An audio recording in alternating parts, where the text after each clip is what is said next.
Hey guys, Yuliya here. So today I'm going to be talking about the no-dig method. And in my previous video, I did a garden tour of the 2 garden beds that we have in our front yard that were created by no-dig method. So how I discovered the no-dig method, I pretty much stumbled upon it in one of the YouTube videos by Charles Dowding. He does have a YouTube channel that is designated to no-dig method and a lot of other things about vegetable gardening and how to make gardening much easier. So I was a convert right away because I used to dig my beds all the time and the method seemed very appealing to me. And it totally makes sense after doing some research and reading a few scientific papers. I'm not a scientist, I'm just a gardener, but I was just curious to know how it works. So after reading a couple of scientific papers, it kind of made perfect sense to me why you would use a no-dig method. So in this video, what I'm going to do, first I'm going to be talking about the no-dig method and like in general how it works and why would you use it and when you would use it. And then I will show you the actual process, because those 2 garden beds that I showed you in the previous video, I actually connected them using the no-dig method. So let's get started. So the way we start a garden bed is by removing a sod if we decided to start our garden bed in a lawn area, and then we work some sort of a soil amendment, manure or compost into that soil by digging with a shovel or maybe using a rototiller. And then a lot of times sod is discarded or maybe it could be worked into the soil, but most likely it's discarded. So this is the way I used to start my beds, and I used a shovel. I did not have a rototiller. And then a lot of gardeners start their beds the same way. So then when I discovered the no-dig method, it's pretty much, the short story is that you use paper to cover your lawn area if you choose to start your garden on the lawn area, and then adding the compost on top of that, or manure and some mulch, or a combination of the 3, and then leaving it for some time, and then your garden bed is pretty much ready. So there's no digging involved. Now don't get me wrong, there's still some work involved into putting that garden bed together, but way less than if you were to dig that same bed. And also scientifically, from everything I read and the videos that I watched, the no-dig method is much more preferable and much healthier for the soil, because the soil contains a lot of microorganisms that kind of work together to create a healthy soil. And when we dig, we actually disturb that microbiome, and that disturbs water retention. It uncovers a lot of dormant seeds. It could kill a lot of earthworms that are working in the soil. And also, when you put that soil amendment on top of the paper, those microorganisms and earthworms pretty much do the work for you. So they go up and down the soil level, and they work in the nutrients into the soil and up, and they're pretty much rototill that soil for you. So I know it's hard to believe, but it's actually after a couple of weeks you could see that the soil quality improves. It is much fluffier, and that is the way the no-dig works. Now, when can you start a bed with no-dig method? So the answer is pretty much any time. You can start it in the fall and then wait fall and winter until the spring to plant the plants, because it takes a while for all of the microorganisms to work their way into the soil and improve the soil if it's colder.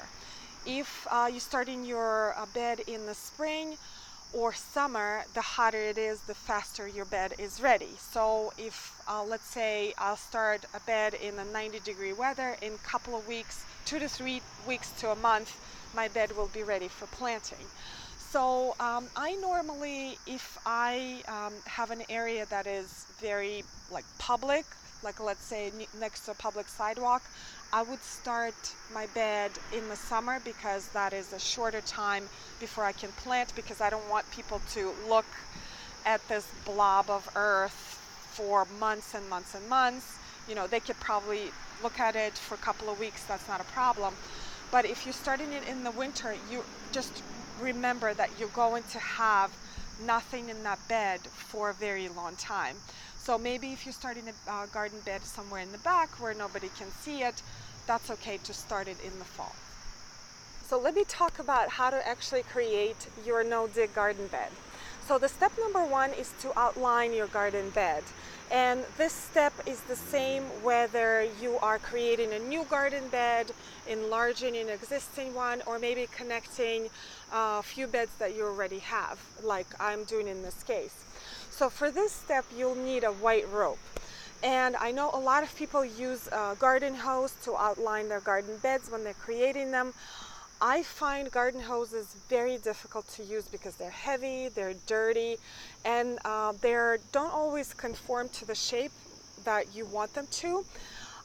White rope is amazing to use. It's an amazing tool because, first of all, they're white versus green like a lot of hoses are, so you can actually see them and see what you're doing in the garden.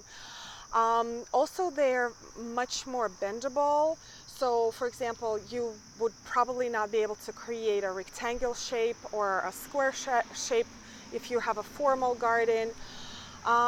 So I absolutely love my white rope. I take it to my projects all the time so I can show to a contractor or a client what the bed would look like. So anyway, in this case, I am going for a curve in my garden bed because I have a lot of informal garden beds in my front yard already. So side design tip, when you create a curve in your garden, you kind of have to find a middle ground. It cannot be too relaxed or too tight. So think like a very gentle S-shape curve instead of like a snake shape that is very difficult to mow. So when you kind of get that right curve, you just feel it, you see it, you know it's right. It looks very aesthetically pleasing. It is very easy to mow versus the really tight curves. So what I do next is I edge my beds right along the line of the white rope. And I know it does involve some digging, but it creates much crisper edge for your garden bed, and it also prevents any weeds from creeping onto your bed or any lawn grass from creeping onto your bed later. So the way I edge, I use just a regular shovel. I know some people use fancy edgers or other tools. I just use a plain old shovel, and the important part is to turn over your sod when you edge your beds, and you just leave them there on your bed, sod down. It will biodegrade. It is a very good kind of like a composting material. So I know, again, there is some digging involved, but it is so much less work if you were to dig the entire bed that way.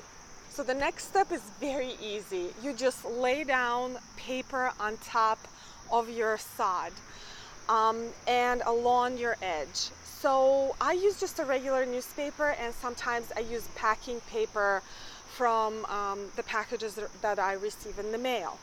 Now, from everything I read, cardboard use is not recommended because apparently it takes a very long time to biodegrade. But you know, everybody's situation is different. If you have really tough weeds, maybe you can use cardboard, but I have been very successful with just using 5 layers of newspaper or very thick packing paper. And after that, I just cover the paper with compost. And I used some of the compost that I made in my own garden, but I also had to buy some because this area was quite large. So obviously I ran out of compost. And the compost depth really varies. It depends on how poor your soil is. So our soil where I live in New Jersey is not bad, but it is very rocky around my house, and it also has a lot of construction debris. So although it is not very poor, it does require a lot of improvements for the plants to succeed and grow better. So the following step is also optional, but I always do it because it just looks so pretty. So I cover my no-dig bed with mulch, and I use about 1 inch to 2 inches of mulch, which really helps with weed suppression, with water retention, and again, it just looks so crisp, especially if you're creating a really beautiful, nice curves or a straight line. So in this case, I'm just using a regular mulch that I found on sale in the local store. It's really, again, it depends on what the look that you're going for, your taste. So yeah, I think altogether the layer on top of the paper should be anywhere from 2 inches to 5 inches. From what I understand, it cannot be too thick because it kind of blocks the oxygen flow for your microorganisms and earthworms that are trying to help you to till your soil for you. So after you put your garden bed together with no-dig method, it looks a little elevated from the surrounding area, and that's fine. It will settle in a couple of weeks as the microorganisms and all the critters starting to do their job in kind of tilling the soil for you. So another step that is quite important is to water your garden bed, to moisten the paper and the compost and mulch so all of the microorganisms come in and kind of start working and tilling the soil for you. It was raining that day when I was working on my garden bed, so I like totally skipped that step. But basically, after that, you just leave your garden bed alone for a couple of weeks or months, it depending again on when you're building your garden bed. And then when it's done, you can just go ahead and plant your plants as per usual. So there are a couple of tips that I wanted to mention when you're putting together your garden bed. First one is to start small. And I know, you know, I don't practice what I preach, obviously, because this is a giant garden bed, but I think everybody's situation is different. Everybody's soil is different. So I think that you should try this method first and see how it works for you and how it works for your plants and your soil. It has definitely been working for me over the years. I am very happy with it. I kind of ditched the shovel a long time ago, and my plants are really happy. I do not see the difference between tilling and no digging.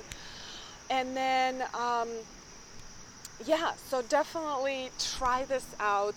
And then another thing that I wanted to mention is try to avoid walking on your bed as much as possible, because the whole idea is to help those microorganisms to fluff up the soil and till the soil instead of you walking on the bed and kind of compacting it instead. So I know it's inevitable to walk on your garden bed as you're working on it, but just try to kind of, you know, be careful. So anyway, I hope this video was helpful, and if you have any questions, just let me know. The next step for me with all of the new areas that I created by combining the two beds that I have, the hosta bed and the perennial bed that we created, and the dogwood, in all of those new areas, I'm actually going to be planting more perennials and annuals, maybe this fall or maybe next spring, but I am absolutely thrilled the way it turned out. It looks so beautiful, even without the plants, that really beautiful curves, and the way it's separated from the lawn is just perfect. I love it. Anyway, good luck with trying out the no-dig method. Let me know if it works for you. Let me know if you are willing to try it, and if you have any questions. And I'll see you next time.